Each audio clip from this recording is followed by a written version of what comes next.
All right, hey everybody, we're going to be doing identity and access management. Now, I know quite a bit about identity and access management, so we're going to breeze through this as quickly as possible. All right, so we got the intro, and I'm really just trying to answer the flags, and if I don't know the answer, I'll go back and try to figure it out. All right, but we're going to be going over identification, authentication, strong password, multi-factor authentication, authorization, and access control, login, and auditing. Good. What is the name of the room recommended to finish before this one? And it says right here, security principles is one of the rooms. So I'm gonna try to copy this. See if I could just paste that in. There we go. All right, we got our flag. Great, let's move on. All right, the IEEE model. So identity, authentication, authorization, and accountability. 4 pillars of information security. Okay, so identification is when the user claims specific identity. Usually it's going to be a username. Authentication is when a user provides some type of proof that they are who they are. In some cases, it could be ID. In some cases, it could just be a password, right? Or yeah. So it's a password, something that they know. Actually, ID would be identification. So sorry about that. So authentication would be like the password or some type of multi-factor PIN or something of that sort. Authorization determines if they're allowed to have access to whatever it is that they're trying to request. That could be a clearance or, just based off of your duties. Accountability is typically going to be some type of logging system, either on the system or through the application to determine, who logged in when. What are granted access to read and send email? What is the name of this process? You're granting access to read. Okay, so that's going to be authorization.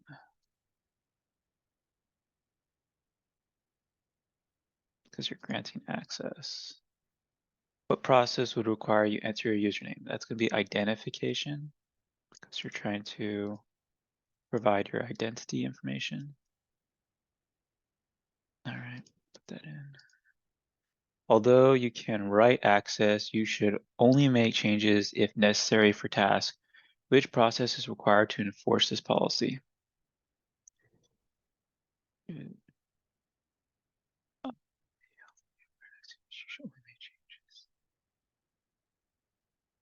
To enforce that policy, I guess would just be accountability, because then it would like make sure that you're only having access to what you need.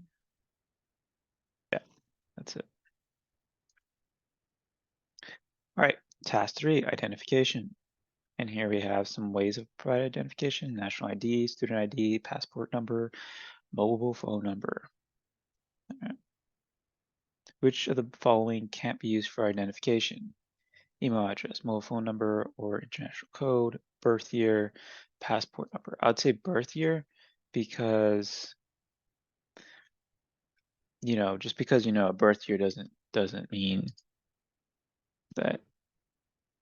I mean, there's so many birth years, it doesn't really uniquely identify you.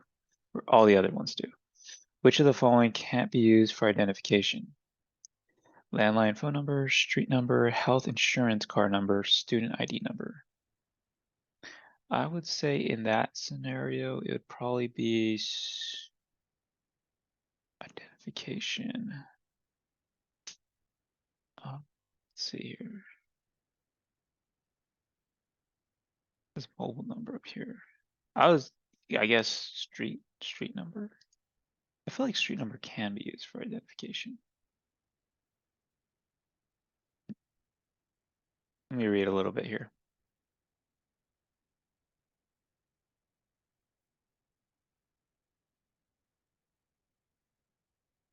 Yeah, I feel like street number maybe can. Landline phones is like public knowledge though, so anyone would know that. Yeah, street number seems more like it wouldn't.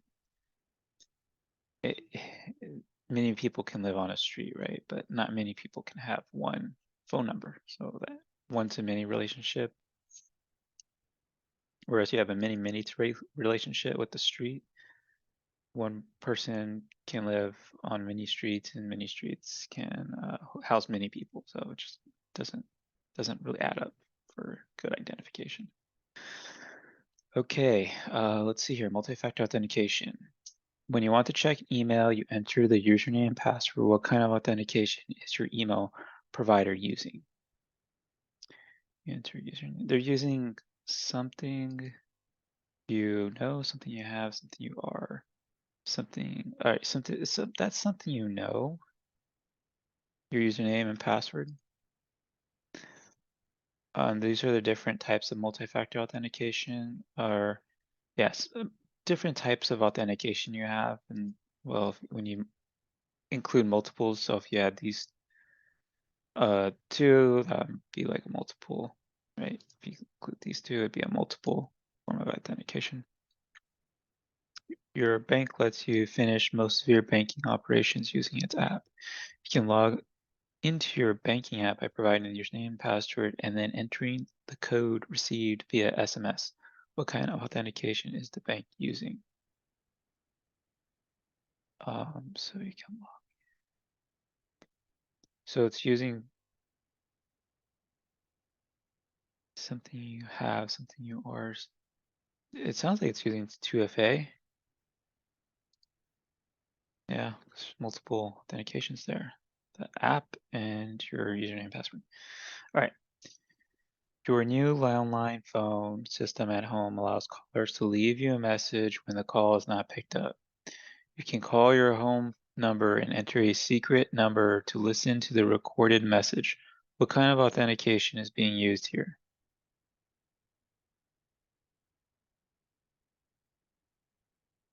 Call your home number and enter a secret number. Okay.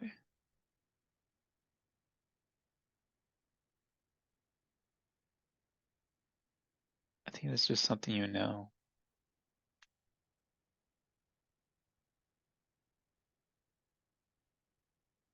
Yeah. You have just started working with an advanced research center. You learn that you need to swipe your card and enter a 4-digit PIN whenever you want to use the elevator, which phone. That's a two-factor authentication because you need the PIN, you need to know the PIN, then you need the card. So that's 4. All right, cool. Let's move on. Access control. So access control and authorization. Okay, so you have different types here. Access controls, authorization.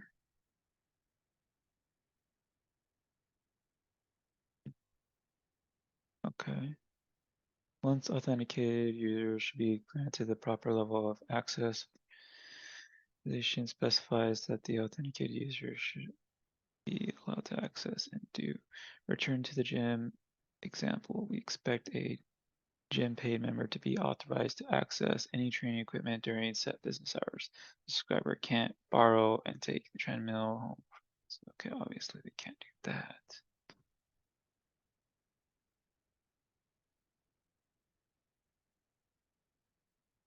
All right, and they enforce it through access control mechanisms. Okay, one form is authorizing you to do something, access controls to make sure that you don't go outside those parameters. New policies state that the secretary should be able to send emails on the manager's behalf. What is this policy dictating? Say authorization to do something. You share a document with your colleagues and gave them view permission so that they can read without making changes, but would ensure that your files won't be modified.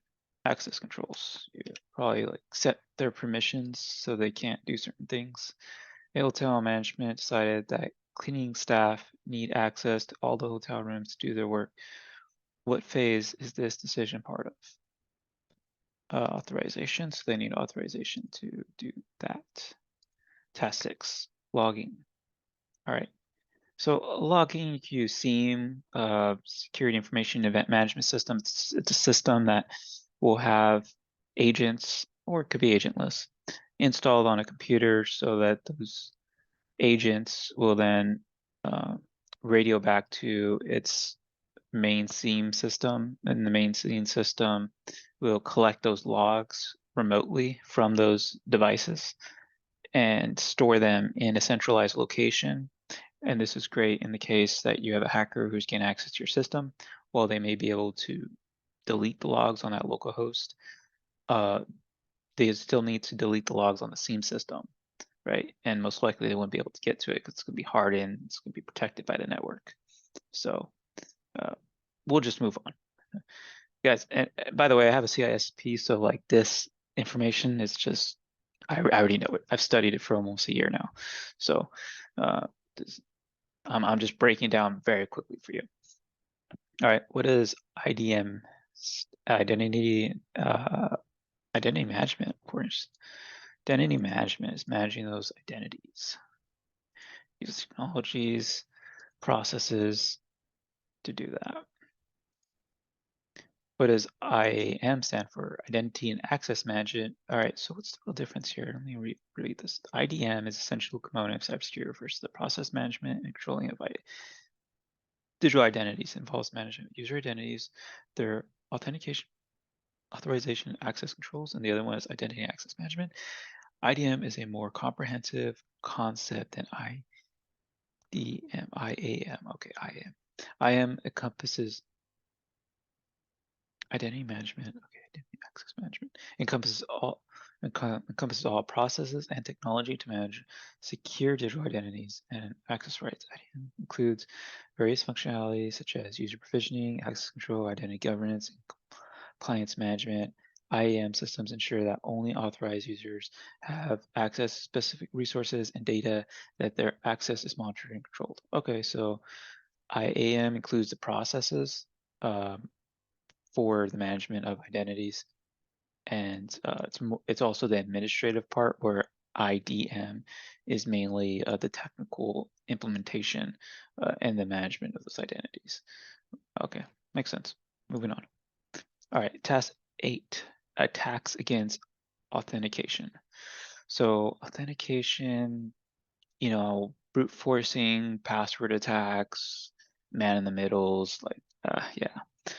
The attacker could authenticate using the user's response when the authentication protocol requires a password encrypted with the shared key. What is the name of this attack? Okay, replay attack. Okay, so replay attack, gain access to someone's credentials and then you simply replay them. You send them in a form of authentication, and you're not the actual person, right? So you're this hacker looking thing. Looks like a thumb with the hoodie on. You're that thumb with the hoodie on. All right, let's replay attack. All right, number 9, access control models. Discretionary. Discretionary, if you've ever worked help desk and someone's called you and they're like, hey, I need access to this. And then you're like, oh, that's great. Why don't you talk to your manager and then ask your manager if they can add you to the group? Because I can't do that. I don't really know if you need access to it, but your manager does. That would be a form of discretionary access control, because the manager, it's up to their discretion whether or not they want to allow access to that person. Role-based is like, okay, hey, you're the security guard, so we're going to give you access to the cameras because that's your job. Oh, you're marketing, so we're going to give you access to our public relations software because you're going to be using Facebook to try to get us new people, right? And try to sell our products. So based on your role, that's what access we're going to give you. Mandatory access control is like clearance levels, like top secret, secret, unclassified. Based off of those clearances, you have access to that data and nothing more, right? You are sharing a document via a network share and giving edit permissions only to the accounting department. This is an example of 1, discretionary access control. Oh, actually, that's role-based access control. Sorry, because it's only for the accounting department. So it's based on the accounting department's role. Please tell me I'm right. Okay.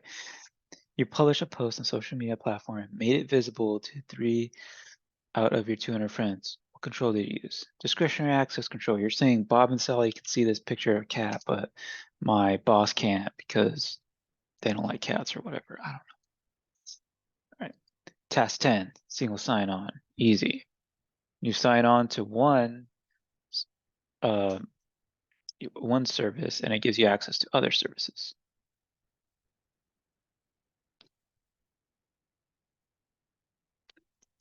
All right, single sign-on and has a little dash in it. Gotta get this right. Does SSO simplify MFA using it as it needs to once set up? Yes, it does.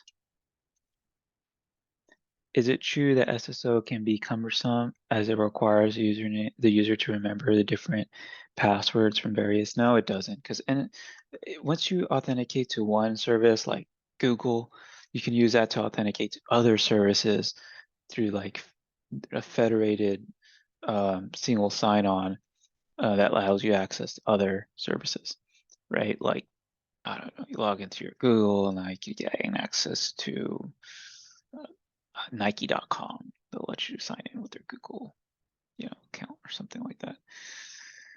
Does SSO allow users to access various services after signing on once? Or actually, a better example would be like your work has a portal. You log into that portal, and then you have access to everything. And you see this a lot with Office. You log into your Office 365 portal, and then once you log into that, you have access to Teams, you have access to Outlook, you have access to your calendar, you have access to everything at that point. Does SSO allow users to access various services after signing in? Yay, nay.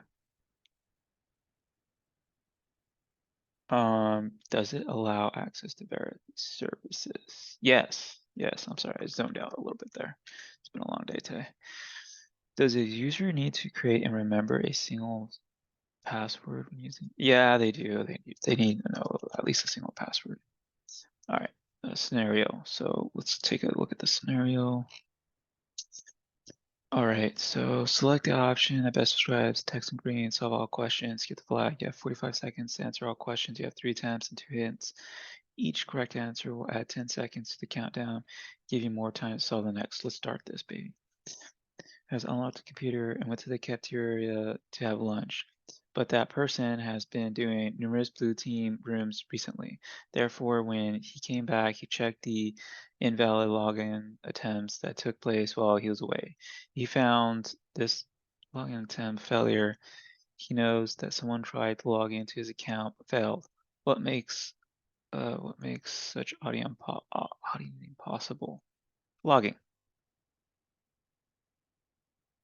And is that it? Okay, that's just it. Okay. To withdraw money from the bank ATM, that person, I don't know how to say that name, must insert his credit card into the ATM and enter his PIN. I'm just going to call him Bob. Bob wants to ensure that no one can guess his PIN, so he comes up with something completely random. What? Oh my gosh, warning, you have 2 attempts remaining. Oh god dang it. I'm sorry, guys. All right. What process does this random PIN serve? Is that access control, authentication, authorization?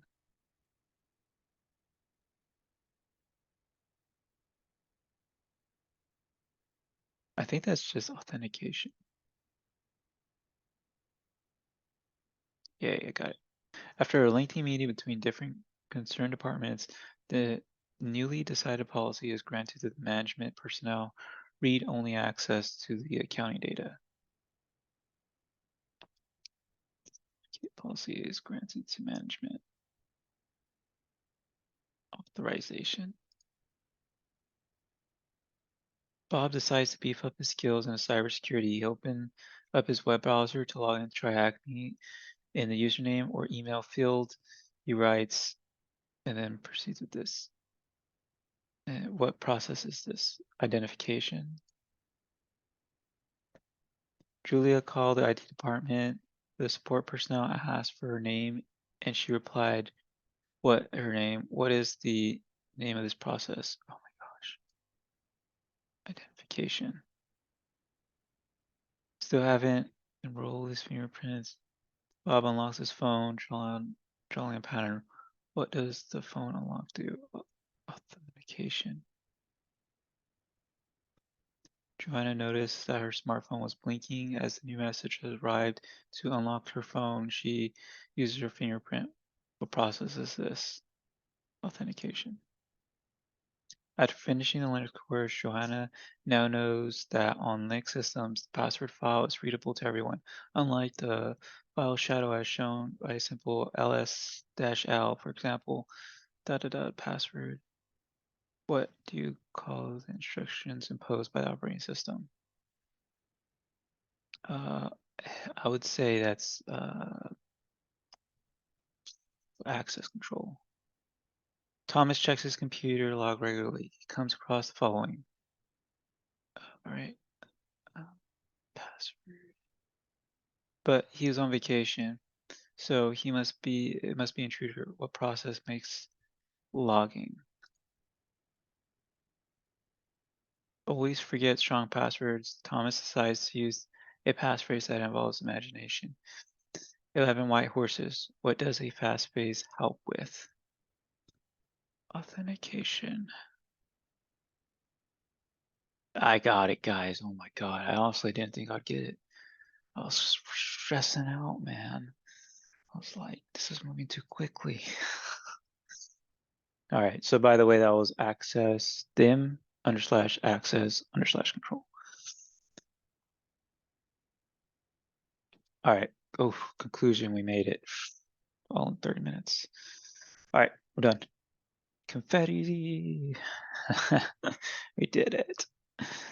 All right, guys. I hope you guys enjoyed this video. Please like, subscribe. It really helps the channel, motivates me to create more content for you. More videos are coming up.